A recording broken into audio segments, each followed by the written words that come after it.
Perang memberantas ISIS di Suriah telah berlangsung dari tahun 2014 sampai hari ini. Di perang paling mengerikan ini, terdapat sebuah kelompok wanita Irak yang ikut mengangkat senjata memberantas ISIS. Kebanyakan dari mereka adalah mantan tawanan ISIS yang berhasil kabur dan bertekad membalaskan dendamnya. Film ini diangkat dari kisah nyata para perempuan Irak yang mengangkat senjata melawan ISIS setelah melarikan diri dari perbudakan. Satu batalion perempuan memimpin serangan, sementara para laki-laki menunggu bantuan serangan udara Amerika Serikat. Langsung saja, tanpa berlama-lama lagi, inilah dia kisah lengkapnya. 11 November, seorang reporter asal Prancis tertahan di sebuah hotel di perbatasan Turki. Dia bertugas meliput peperangan melawan ISIS yang dilakukan oleh batalion wanita Kurdistan. Sebuah telepon dari rumah tiba-tiba masuk ke laptopnya, tapi dia tidak berani menjawab. Sebenarnya, Matilda harus masuk Irak minggu lalu bersama kawan-kawannya. Tapi dia terlambat datang dan perbatasan sudah ditutup. Matilda memiliki suami dan seorang anak. Suaminya bertugas sebagai reporter juga, tapi meninggal saat menjalankan tugas di Libya. Singkat cerita, pada hari itu dia berhasil berangkat menggunakan helikopter menuju markas gerilyawan Kurdistan.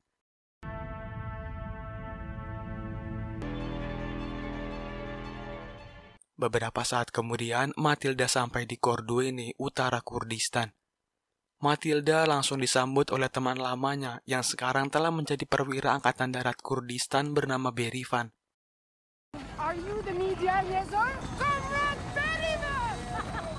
Para petinggi gerilyawan Kurdistan merencanakan sebuah penyerangan ke markas besar ISIS di kota. Mereka berdebat kecil mengenai bagian mana yang harus diserang terlebih dahulu.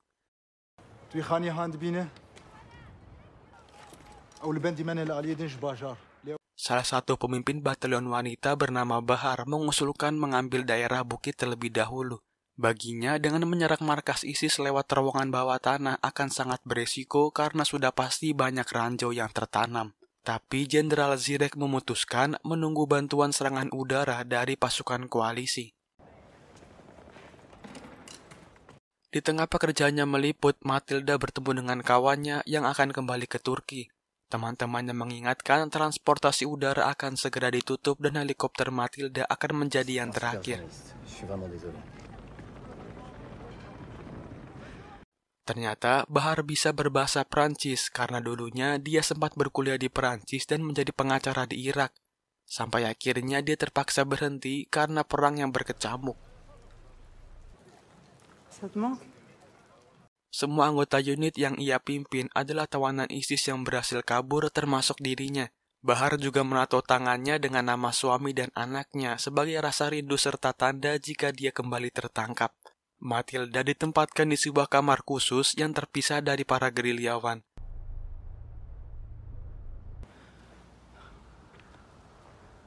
Cerita kembali ke beberapa tahun belakangan. Bahar yang bekerja menjadi pengacara hidup bahagia bersama suami dan satu anaknya. Setelah pekerjaan selesai, mereka pulang ke rumah lalu disambut dengan pesta kecil-kecilan dari kerabatnya.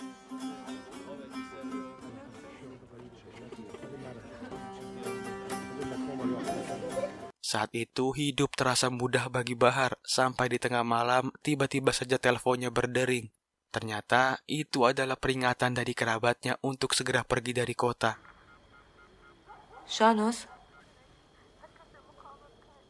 Namun semua telah terlambat, pasukan ISIS berhasil menyatroni mereka. Laki-laki dewasa dieksekusi, sedangkan wanita dan anak-anak dibawa sebagai tawanan perang.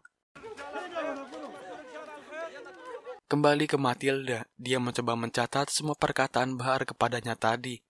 Walaupun mereka adalah tentara gerilyawan, mereka tetap menunjukkan sisi keibuannya. Banyak dari anak buah Bahar yang memiliki anak tanpa memiliki seorang ayah.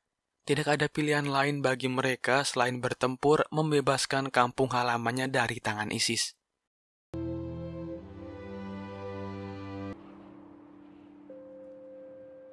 Malam itu, Matilda terbangun karena mendengar suara mencurigakan di luar.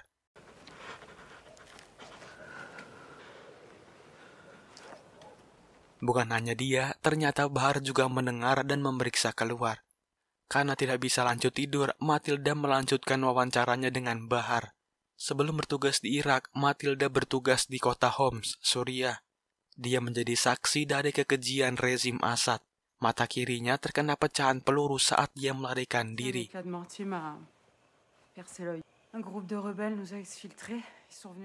Cerita kembali flashback. Setelah para laki-laki dibantai, anak-anak dan wanita dibawa menggunakan bus. Di tengah perjalanan, gerilyawan Kurdistan datang menyerang.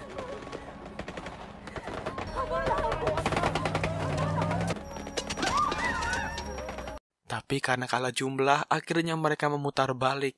Dari sanalah, Bahar bertekad bergabung melawan ISIS untuk membalaskan dendamnya. Setelah sampai, para wanita dan anak-anak ditempatkan di sebuah ruangan dan tidak diberi makan.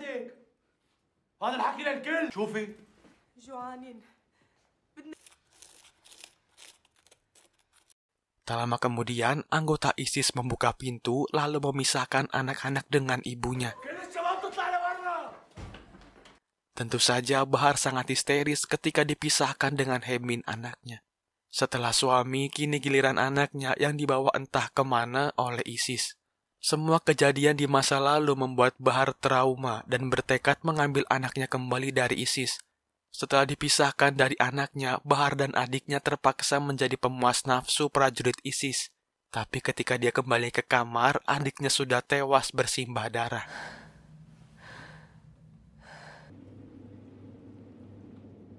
12 November pagi, unit wanita pimpinan Bahar sudah bangun dari tidurnya.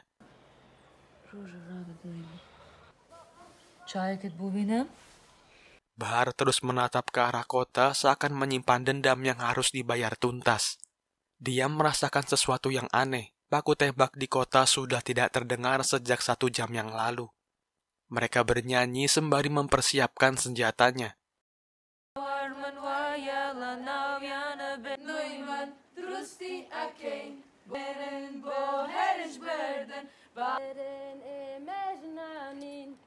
Seketika, nyanyian mereka terhenti karena melihat pergerakan pasukan ISIS. 2 prajurit ISIS keluar dari sebuah terowongan bawah tanah. Bahar dan anak buahnya langsung turun lalu mencoba menyergap.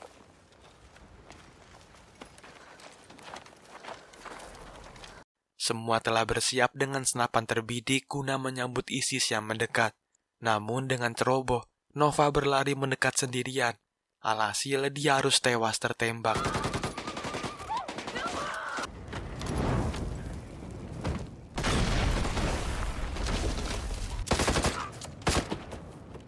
Satu prajurit ISIS tertembak dan satu lagi berhasil ditangkap hidup-hidup. Sebuah telepon berdering milik prajurit ISIS yang tertembak tadi. Bahar mencoba menjawabnya dan melempar ancaman kepada anggota ISIS lainnya.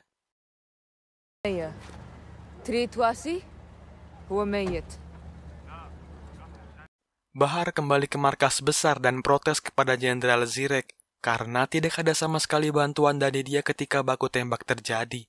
Prajurit ISIS yang ditangkap tadi mengatakan markas besarnya di kota telah kosong dan hanya berisi beberapa orang dalam misi bunuh diri. 3 blok dari sana terdapat sekolah, tempat 20 anak kecil ditahan.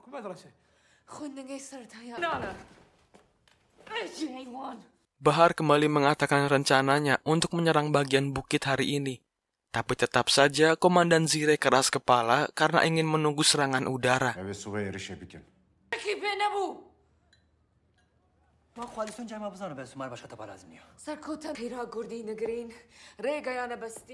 Negosiasi berjalan dengan alot, tapi akhirnya Zirek membolehkan Bahar dan unitnya untuk menyerang lewat terowongan menuju kota.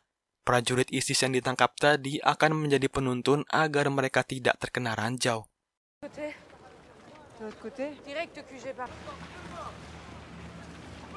Bahar berencana mengambil alih sekolah dan menyelamatkan anak-anak. Sekolah itu disebut Sekolah Anak Singa, tempat ISIS melatih anak-anak berperang. Sesegera mungkin, Bahar mengumpulkan unitnya untuk diberi arahan singkat mengenai misi kali ini.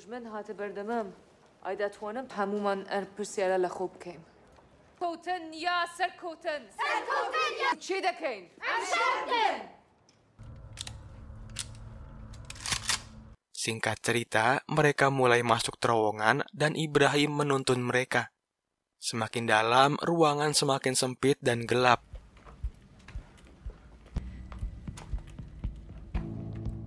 Karena kurang hati-hati, salah satu dari mereka yaitu Amal tidak sengaja menginjak ranjau dan tewas. Satu lagi, anak buah Bahar tewas dalam misi memberantas ISIS.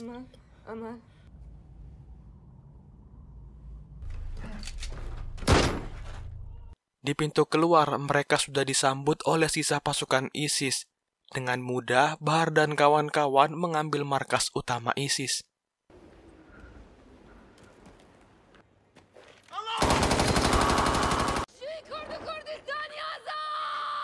Malam kembali tiba. Mereka terpaksa beristirahat di bekas markas ISIS, lalu besok melanjutkan operasi menyelamatkan sekolah. Salah satu teman baik Bahar bernama Lamia memiliki anak yang dinamakan Bahar. Bahar pun menceritakan kenapa Lamia menamai anaknya Bahar.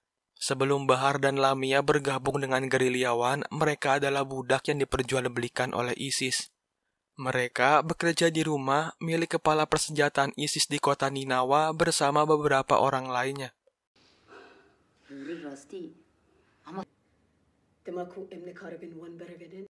Di suatu sore, mereka menonton acara TV, di mana seorang aktivis kemanusiaan bernama Dahlia Said menentang praktek perbudakan yang dilakukan oleh ISIS. Dia menyiarkan nomor teleponnya dan siap mencarikan jalan kabur untuk para budak. Lantas, Bahar menghafal nomor teleponnya dan menghubungi nomor itu.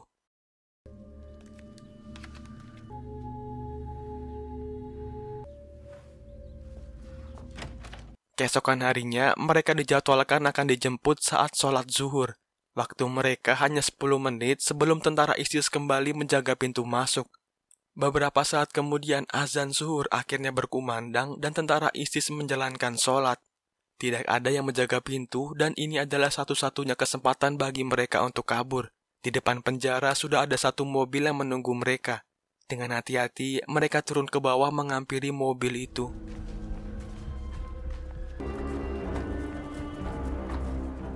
Singkat cerita, Bahar dan kawan-kawan berhasil kabur dari belenggu ISIS.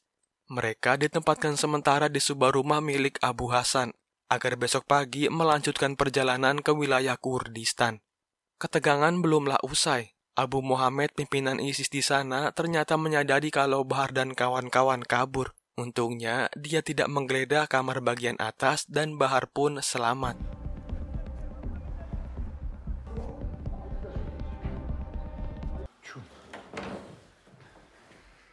Malam itu, ternyata Lamia mengalami kontraksi hebat. Air ketubannya pecah dan akan segera melahirkan. Namun, mau tidak mau, dia harus menunggu sampai besok saat mereka keluar dari Ninawa. Keesokan harinya, Bahar diberikan beberapa cadar untuk menyamar.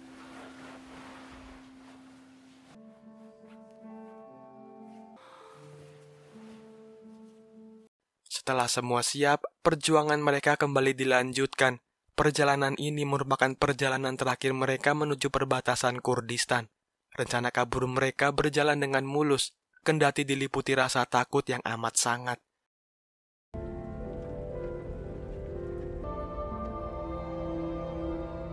Prajurit ISIS di perbatasan tidak curiga sama sekali dengan mereka. Bahar dan kawan-kawan harus berjalan kaki sekitar 20 langkah menuju sisi Kurdistan.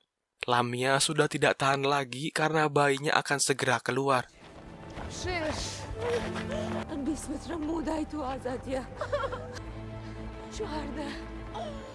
Sesampainya di pos pemeriksaan, mereka ditemui langsung oleh Dahlia.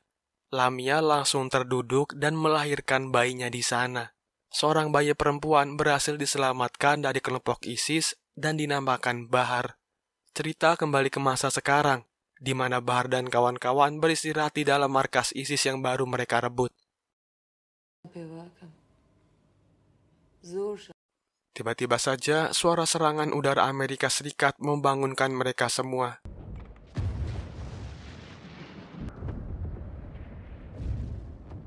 Di tengah gempuran serangan udara Amerika, Bahar menceritakan alasannya bergabung dengan tentara Kurdistan. Dia bertekad membawa kembali anaknya yang diambil oleh ISIS. Anaknya terdeteksi di sebuah sekolah anak singa 3 blok dari sana. Singkat cerita, pagi hari tanggal 13 November, baku tembak masih terus terjadi di seluruh penjuru kota.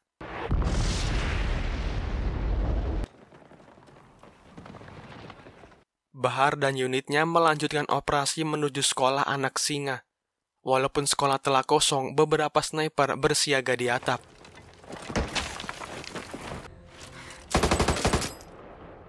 Tanpa mengalami kesulitan berarti, Bahar berhasil menembak mati sniper ISIS yang berjaga. Ketika mereka mulai masuk ke sekolah, tiba-tiba saja seorang anak kecil sudah bersiap dengan senapan di tangan. Namun untungnya, dia langsung menjatuhkan senapan itu dan kabur. Bahar melihat anak itu satu persatu, berharap ada Hemin di sana. Usahanya belum berhasil kali ini, tapi dia terus berharap menemukan anaknya di lantai atas.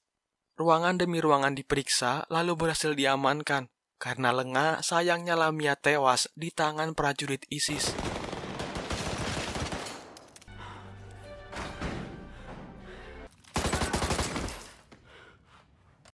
Bersamaan dengan itu, serangan udara Amerika kembali datang dan mengenai sekolah. Beberapa ruangan sekolah hancur, pasukan yang berada di dalam terluka dan sedikit syok. Matilda mengalami cedera yang cukup parah di kakinya. Di tengah kekacauan itu, terdengar suara anak kecil memanggil ibu.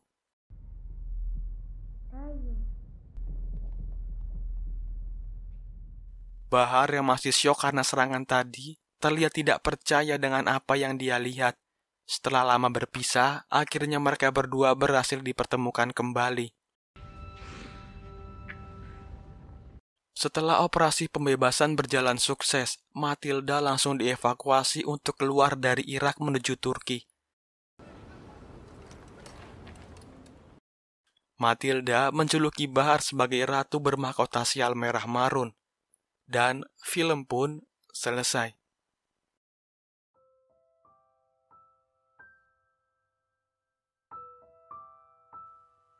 Segitu aja kira-kira alur cerita film kali ini. Semoga kalian suka dan sampai jumpa di video seru lainnya.